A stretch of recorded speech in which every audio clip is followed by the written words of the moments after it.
नागरिक हूँ। मैं उस देश की नागरिक हूँ जहाँ पर छत्रपति शिवाजी महाराज और सम्राट अशोक जैसा राजा था। मैं उस देश की नागरिक हूँ जहाँ पर हर 50 मील की दूरी पर रंग, वेशभूषा और मजहब बदल जाता था। मैं उस देश की नागरिक हूँ। मैं उस देश की नागरिक हूँ जहाँ पर डाल डाल पर सोने की चिड़िया को पाया जाता था। मैं उस देश की नागरिक हूँ जिसे अपने भूगोल से पहले उस समस्त ब्रह्मांड के भूगोल का पता होता था।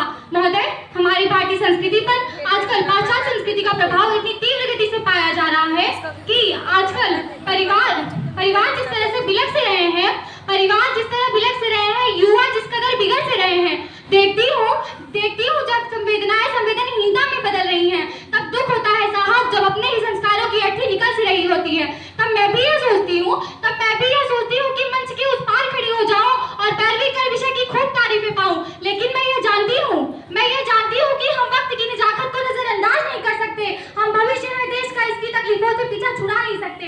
महोदय, हमारी भारतीय संस्कृति अत्यंत प्राचीनतम संस्कृति कही जाती है। इसकी यह प्राचीनता हमारे वेदों, हमारे पुराणों, हमारे चरित्र व हमारे संस्कारों से है।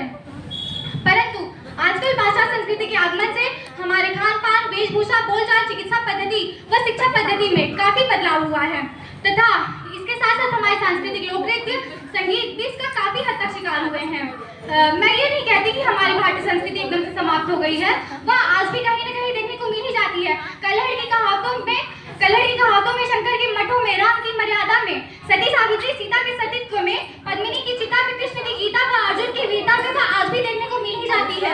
सन 1831 में जब लॉर्ड मैकाले भारत सर्वेक्षण के लिए आए, तब उन्होंने भारत में देखा कि दक्षिणी भारत में महिला और पुरुषों में साक्षरता दर 100% पाई जा रही थी तथा भारत में स्थापित किए गए अन्य गांवों में अनेक गुरुकुल भी स्थापित किए गए हैं। जब यहाँ की समस्त दिशाओं का वर्णन उन्होंने जाकर अंग्रेजों से किया, तो अंग्रेजों ने यह सोचा कि क्यों न भारत की समृद्धि को लूट लिया जाए। तब उन्होंने एक कूटनीति बनाई कि भारत की समृद्धि को अगर लूटना ही है तो सबसे पहले वहाँ उसकी सभ्यता को और संस्कृति को प्रभावित करना होगा। यह सोचकर उन्होंने भारत में प्रवेश किया और उन्होंने ये सोचा कि अगर भारत की संस्कृति और सभ्यता को तोड़ दिया जाएगा तो वहाँ पर पैदा होने वाले लोग शरीर से तो हिंदुस्तानी परंतु दिमाग से अंग्रेज पैदा होंगे। यह सब सोचकर वो भारत में प्रवेश किए और सबसे पहले भारत में स्थापित किए गए प्रत्येक गुरुकुलों को गैर कानूनी बताकर उन्हें तहस नहस कर दिया। उसके बाद अपने अंग्रेजी रूपी साहित्य की बेड़ियों से हमारे भारत माता को बांध दिया। मुझे शर्म आती है कि हम उन बेड़ियों को खोलने की जगह उसे और मजबूती प्रदान कर रहे हैं। तभी तो हम सब आजकल उनके द्वारा की गई बताई गई संस्कृति को फॉलो कर रहे हैं। आज इस पाश्चात्य संस्कृति के आगमन से हम अपने माता पिता का सम्मान भी करना भूल गए हैं। तभी तो हमारे देश में न जाने कितने वृद्धाश्रम खुल चुके हैं। एक समय हुआ करता था जब हमारे